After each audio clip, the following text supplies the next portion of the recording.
I'm World Cup champion Megan Klingenberg. Wondering who you should root for at the FIFA Women's World Cup? I'm hosting a new podcast, My New Favorite Futbolista, where I will introduce you to soccer's brightest stars and the causes they are championing. From the 22-year-old American phenom speaking out about student-athlete mental health, I try to just approach everything with you don't know what someone's going through, to the U.S. defender who travels to tournaments with her young son. Am I ever gonna be able to run for 5 minutes straight? Check out My New Favorite Futbolista wherever you listen to podcasts. My name is Carter Cavazos. I am from Aurora, Illinois, but I live right here in Chicago now. All right, can you name any players that play in the WNBA? Yes. Candace Parker. No, that's wrong. No, delete it. The way that you laughed at me made me feel insecure in my answer. Candace Parker, Brittany Griner. Okay, lots of other strong Black women. Okay, I support them. Yes. Just a little teaser for now. That's all you get from me. This is Rebound Revolution, a not-so-basketball podcast bringing you the revolutionary on and off the court happenings in the WNBA. From queer baddies to history to ones to watch, join me, Money, as we get into it all. Welcome to Rebound Revolution.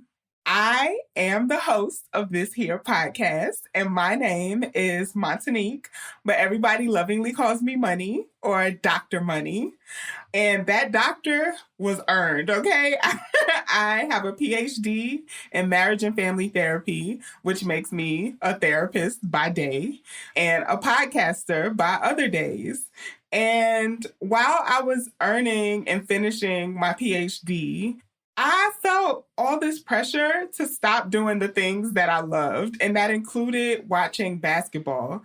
I think a lot of folks who aren't socialized as men have this experience of feeling like you have to give up your games or parts of your childhood in order to be taken seriously. And as a Black queer woman in PhD world, I was already feeling like I was fighting for some kind of authenticity. So that means I lost total touch with basketball, the game that I love, for about 8 years. I was just totally out of the loop and didn't know what was going on.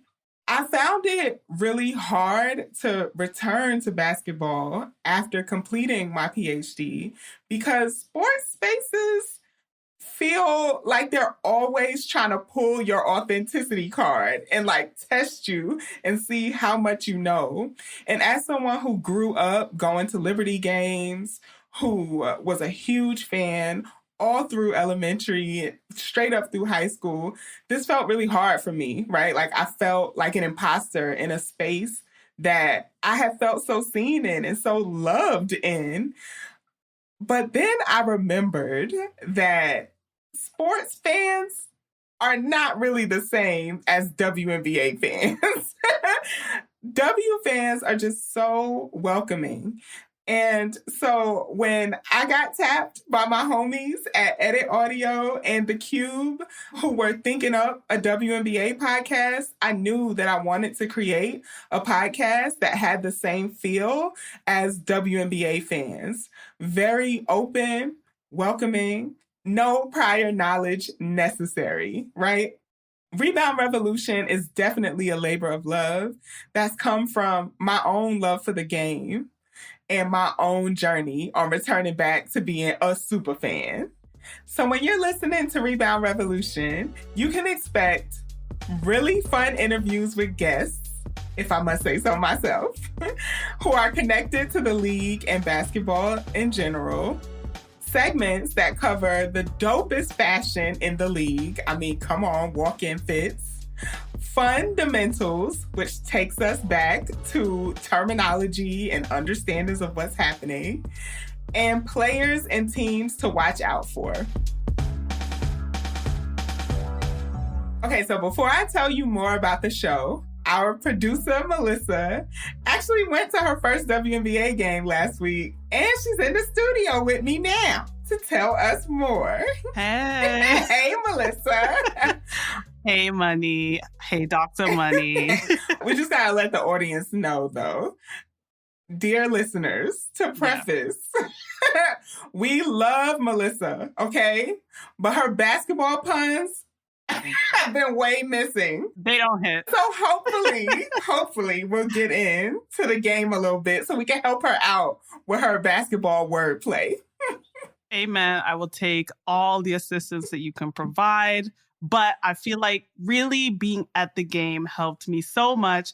And the whole time I was like, wow, I cannot wait to tell Money. My knowledge is about to go up. And it did. I'm so happy to say that it did. Okay, so what game did you go to? Okay, so I definitely know this. I know I don't know a lot, but I definitely know this.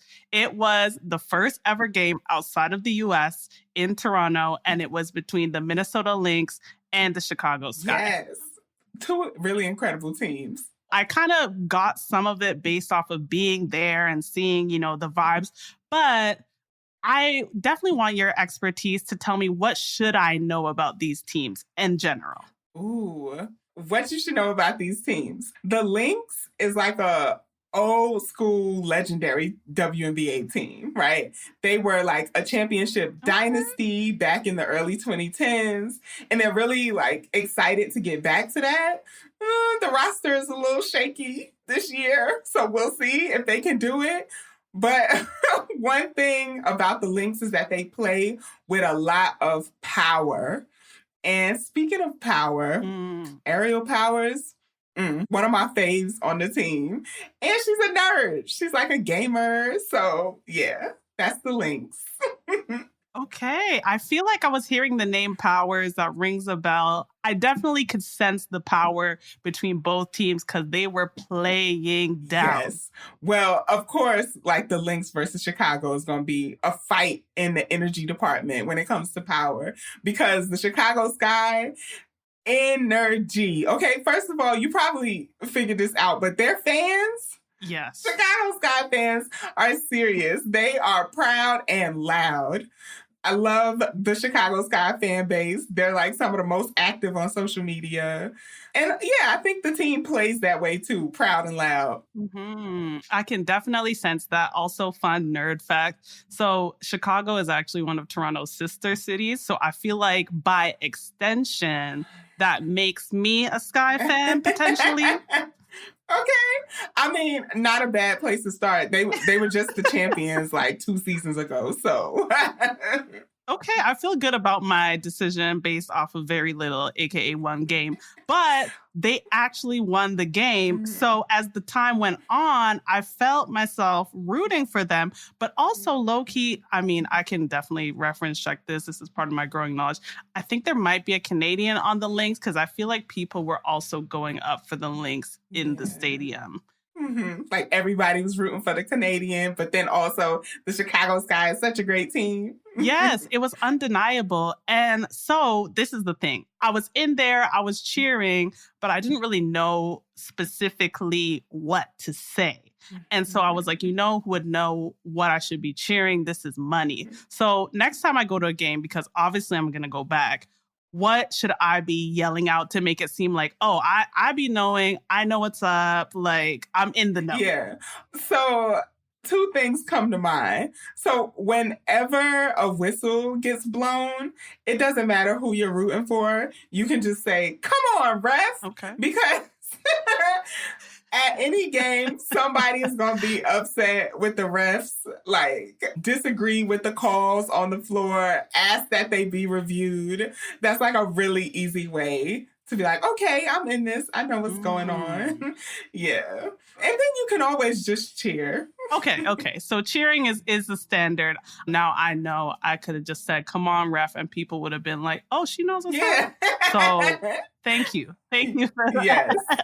I'm just wondering, obviously you love the W, you go to a lot of games. Mm-hmm. Is there anything that you do to prepare when you go to a game or any kind of rituals or superstitions that you have? Ooh. So I think to prepare for a game, all I do is like get my outfit ready, Of course. I always want to make sure I'm cute, but also that I have a good bag because the merch is usually always sold out online or like really hard to find. And so being at the arena and at the games is where I usually grab a t-shirt or two.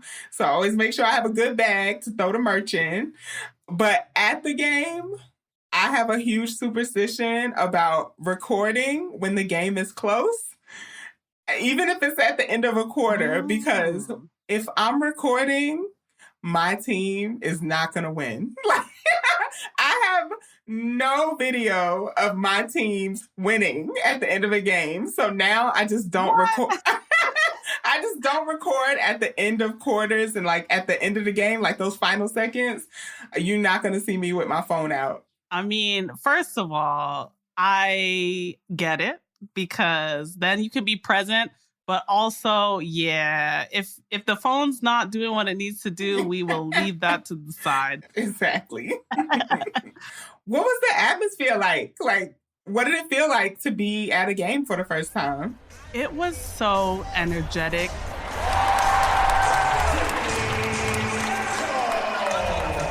I think what I really enjoyed, there were a lot of families there, but I could also tell there were a lot of young folks, a lot of young girls who you could really see the energy in terms of having role models and having a generation of players who are playing at an elite level. The WNBA is elite, who they can really look up to.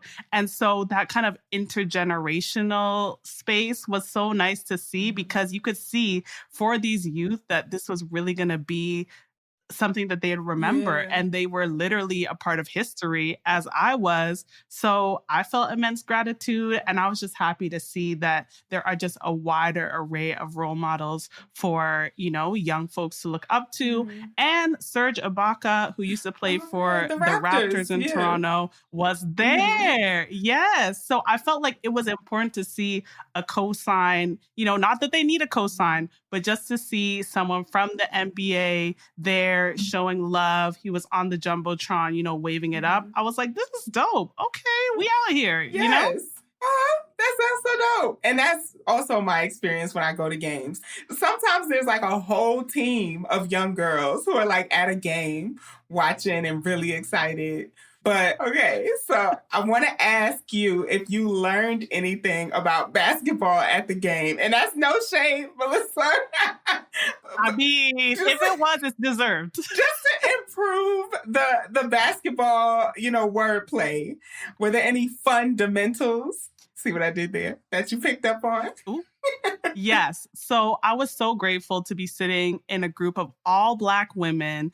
And so that just made the space feel super safe and enjoyable. And so the person that I was sitting next to actually put me onto game for real.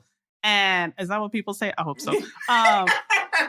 Told me about the 24 seconds because I saw 24 seconds on the clock and I had no idea what that meant. I don't know if that was to call a break or, you know, I don't know, to change over. I had no idea.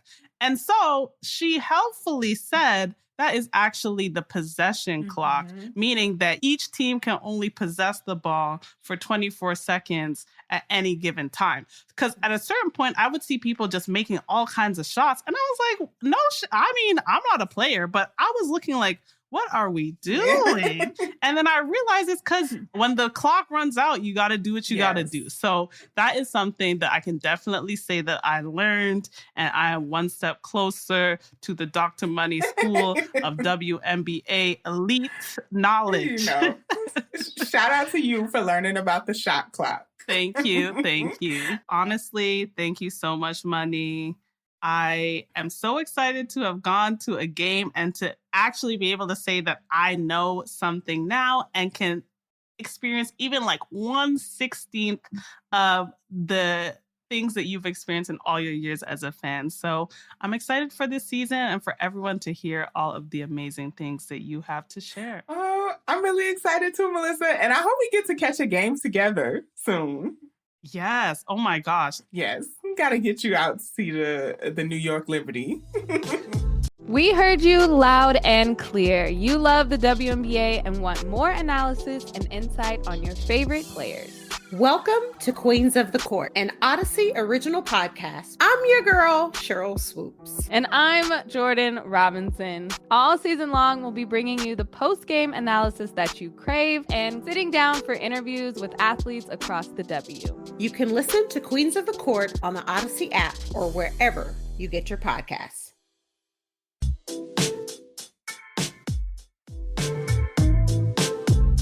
So if you've made it this far, I hope something has sparked your interest in the WNBA. Outside of listening, maybe it was Brittany Griner's detention in Russia being one of the biggest news stories last year. Or maybe it was all that talk about the NCAA Women's Championship game. Or maybe you just think Candace Parker is real fine.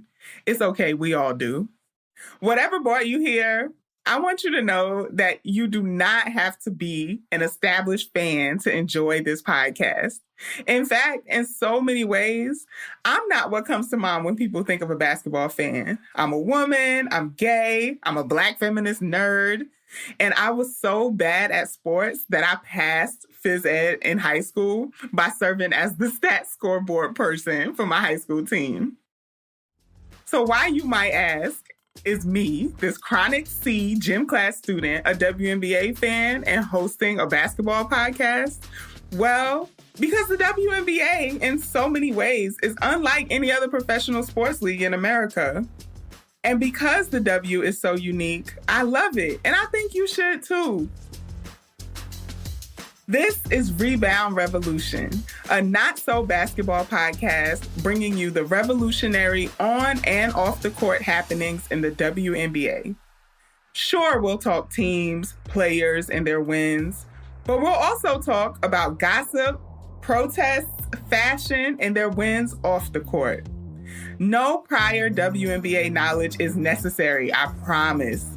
Think of this podcast as an introduction to the experience of being a W fan. Rebound Revolution is an editaudio original podcast created in collaboration with The Cube. I'm your host, Money McEachern, and this episode was produced by Melissa Houghton, Mick Finnegan, and me. It was edited, mixed, and mastered by Mick Finnegan. Our supervising producer is Anna Deshawn. Our executive producer is Steph Colburn. Thank you to Kathleen Speckert and the whole editaudio team.